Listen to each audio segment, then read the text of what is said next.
Gracias, muy buenos días. Gracias por la invitación, doctor Emanuel Díaz de León, a todos los profesores.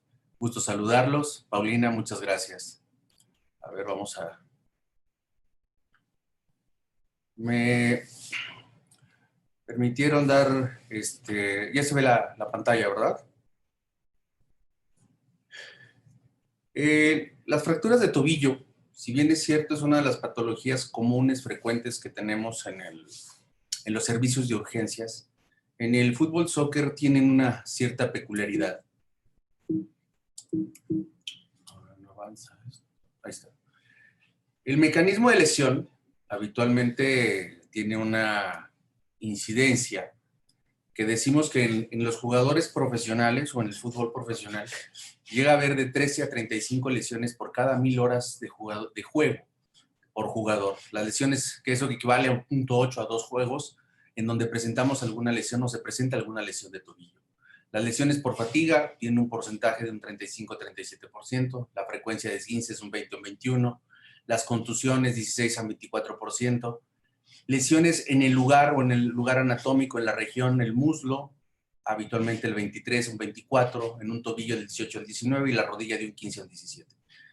Hay que considerar que las lesiones de tobillo en los futbolistas ya retirados representan aproximadamente un 6% de lo que son las lesiones de osteoartrosis, osteoartritis en estos jugadores. ¿En dónde resulta que es más frecuente la lesión? Tenemos reportes estadísticos, finalmente lesiones en la pierna de apoyo o lesiones que también se dan en la pierna, bueno, no apoyo, la no dominante, ¿no? Como podemos ver, las contusiones, los esguinces y las fracturas, realmente no es lo más frecuente la fractura, pero cuando se llegan a presentar, el mecanismo de lesión habitualmente es por una rotación externa, una eversión, ¿sí? En la pierna de apoyo y otro pequeño porcentaje sobre la pierna que es no dominante. Los mecanismos de lesión en el fútbol, y para poder clasificarlo dentro de lo que hablamos de la gravedad o la severidad que se pudiera tener, hablamos un poquito en la consideración de una clasificación, es decir, una lesión ligera, la que va a permitir o estar en un tiempo de recuperación 0 a 3 días, leve 4 a 7 días, moderado 8 a 28 y grave más de 28 días. Las lesiones recurrentes o lesiones recurrentes tempranas que se van a presentar en el mismo sitio de la lesión, hablamos que son dentro de los 2 meses posteriores al regreso a la actividad física o deportiva.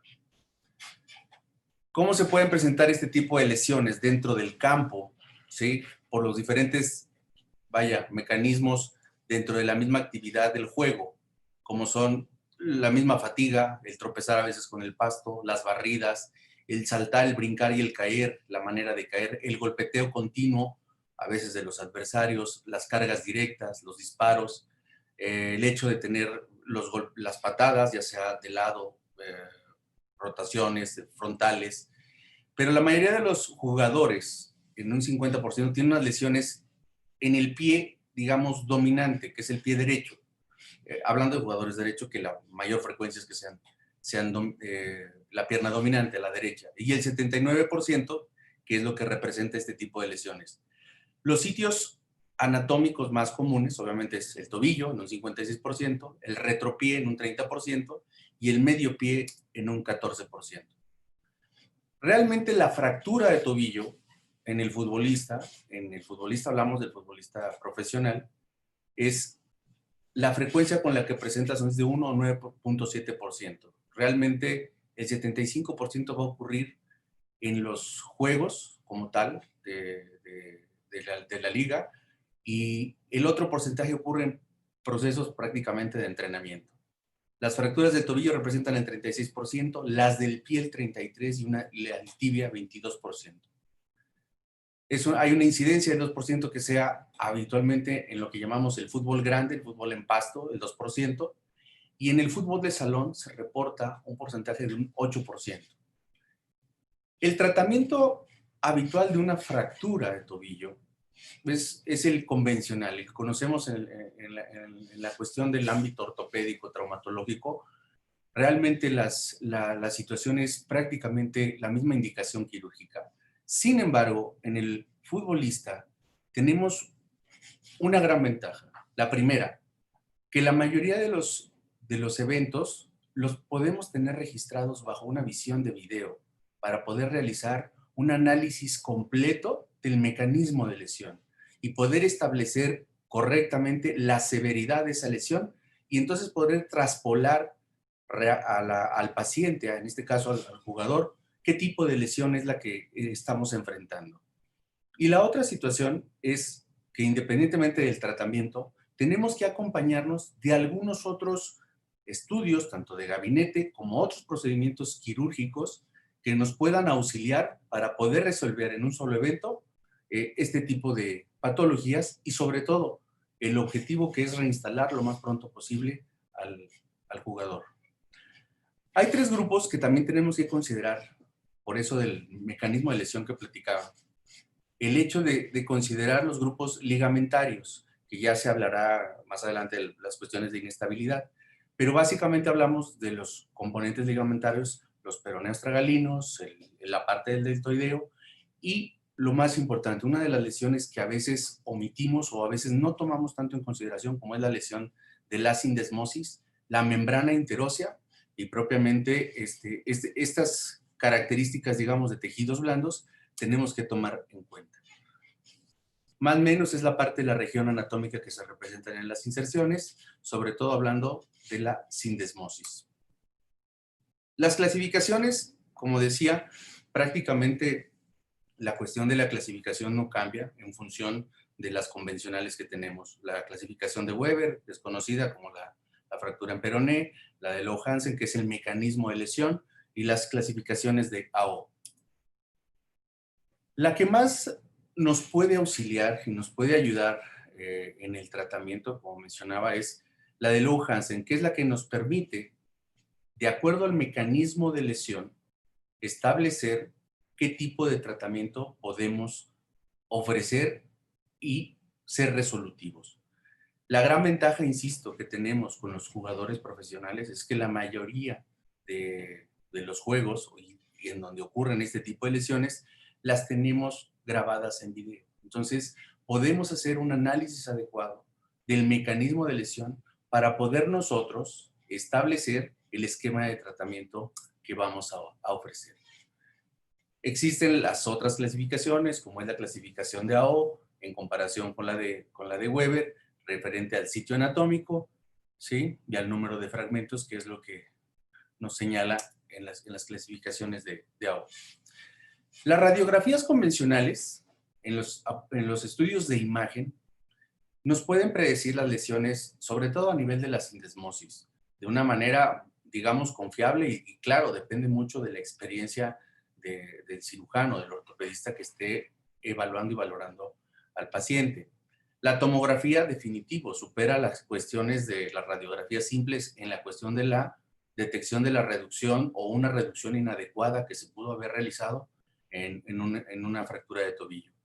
Las mediciones en resonancia magnética actualmente se ha demostrado que tienen una sensibilidad y especificidad casi del 100% para poder establecer si existe una lesión o no de la sindesmosis y poder establecer, insisto, la cuestión del tratamiento. Las proyecciones habituales, digo, son las convencionales, una AP, una lateral y una AP con una rotación interna a 15 grados.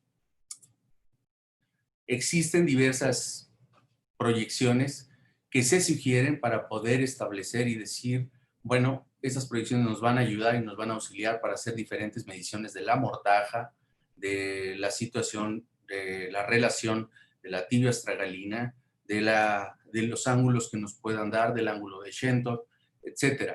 Pero son proyecciones radiográficas, ¿sí? Y que nos ayudan o nos pueden dar ser auxiliares en el punto de realizar algunas mediciones radiológicas.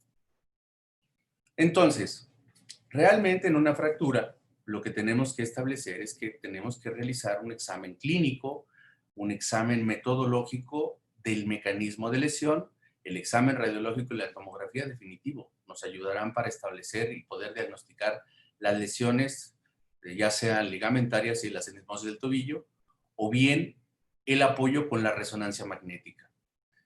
De ahí la situación que deriva a que el tratamiento de la resonancia en función de la lesión de la sindesmosis, en el pasado teníamos prácticamente con la inserción de tornillos transindesmales, tornillos corticales, metálicos.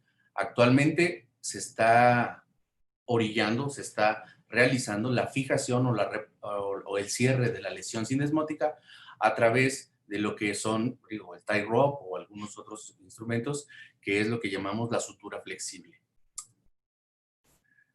Otra estructura que tenemos que tener en consideración a la hora de realizar una valoración en las lesiones de tobillo, en las fracturas, prácticamente es la membrana interósea. Hay que considerar que tenemos dos sindesmosis, la distal y la proximal, ¿sí? La proximal es donde podemos escuchar lo que llamamos las fracturas de Meissonier, que son de la cabeza del peroné hacia arriba, pero en el inter tenemos la membrana interósea, que muchas de las veces damos por hecho que no pueda estar afectada. Sin embargo, sí tenemos que tener su valoración porque nos puede representar una situación de un tobillo doloroso, una pierna dolorosa en el proceso de la rehabilitación. ¿Sí? La referencia que podemos tener en la parte de la tomografía, como señala ahí, en la parte de la flecha, en la figura A, es prácticamente la apertura de lo que mencionamos de nuestra lesión de la sindesmosis. La resonancia magnética, definitivamente, es el apoyo actual que tiene una sensibilidad y especificidad mucho mayor para poder evaluar la situación de las lesiones de tejidos blandos y sobre todo enfatizando la lesión de la sindesmosis. Entonces, platicamos de la sindesmosis teniendo en consideración que habitualmente el 18% en lesiones de esguinces de tobillo y en un 23% se encuentra afectada.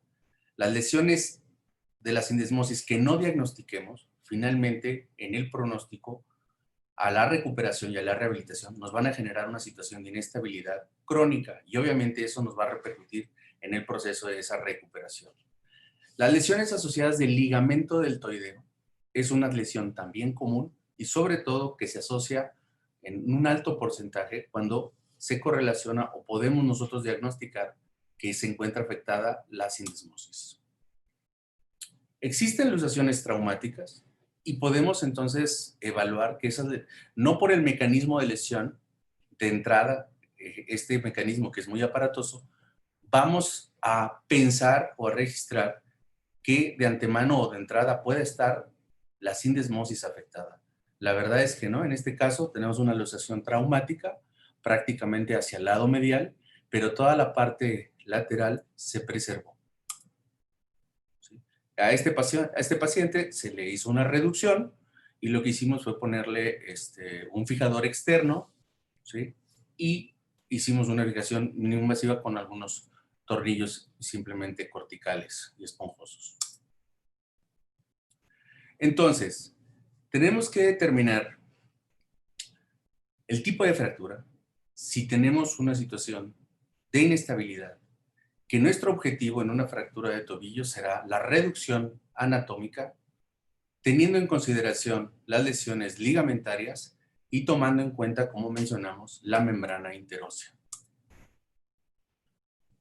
Otras de las características en donde cuando ya estamos dentro del quirófano y debemos evaluar sobre todo la situación de la sindesmosis, ¿sí? Existen varias pruebas transquirúrgicas para poder nosotros establecer si de alguna manera haciendo una maniobra mecánica dentro del quirófano establecemos que existe movilidad sobre todo del peroné en la situación de la relación tibio-peronea que es la sindesmosis. Entonces, estos son algunos de las maniobras que realizamos intraoperatorias, sobre todo la maniobra de Cotton o la maniobra de la pinza de piel y campo, la hook test, ¿sí? En donde habitualmente tomamos la parte de lo que es el maleolo y hacemos con una pinza y bajo visión fluoroscópica o bien bajo la percepción que tenemos, una maniobra de tracción.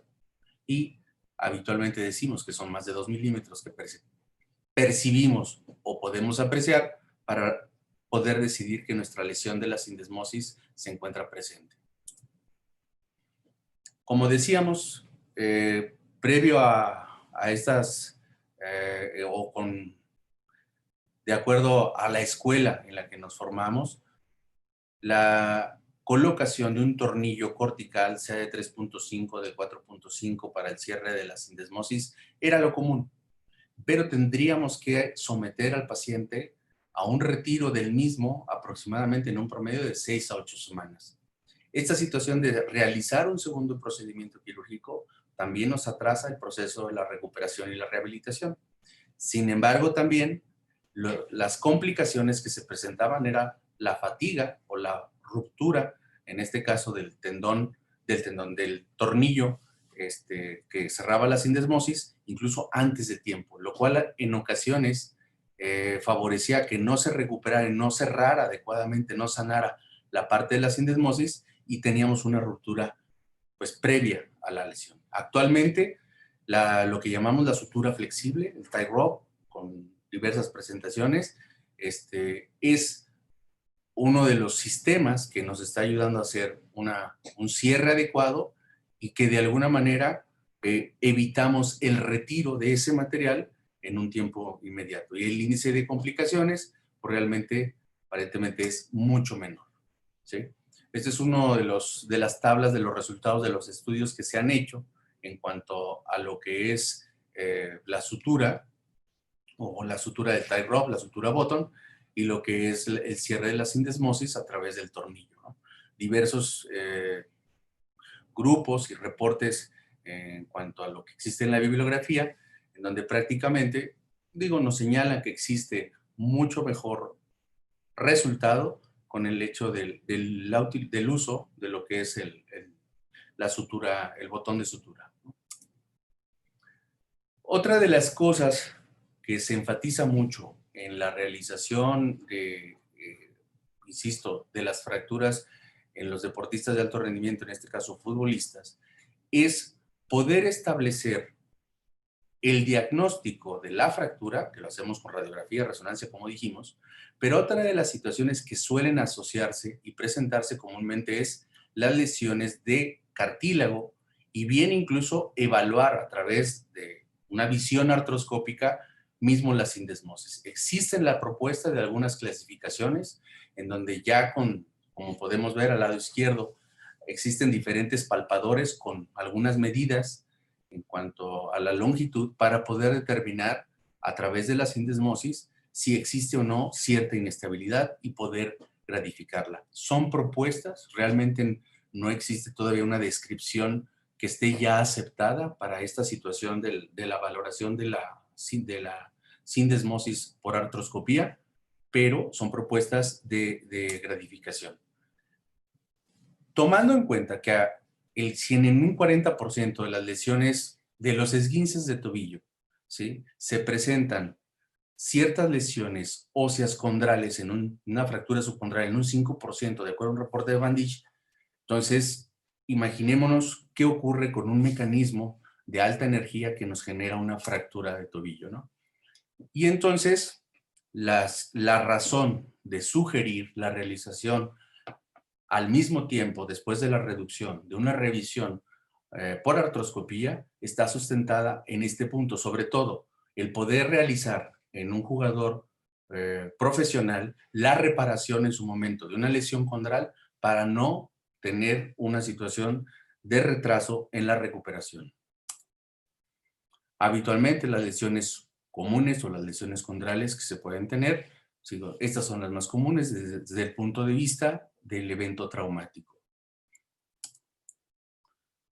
Estas son imágenes en donde podemos apreciar la situación de la sindesmosis, como están en las flechas blancas en la parte anterior y en la figura, en la foto que está hacia la derecha, en la parte posterior, la lesión de la sindesmosis en donde se aprecia cómo se encuentra, en este caso, una situación de inestabilidad. Entonces, como conclusión, realmente las fracturas de tobillo en el futbolista, en el jugador profesional, tenemos que evaluar el mecanismo de lesión, que vuelvo a insistir, como ocurre en la mayoría de los juegos, tenemos la gran ventaja de que pueden estar grabados bajo video. y eso nos permite hacer un análisis adecuado y poder establecer realmente el abordaje tanto quirúrgico como resolutivo que vamos a hacer con el paciente.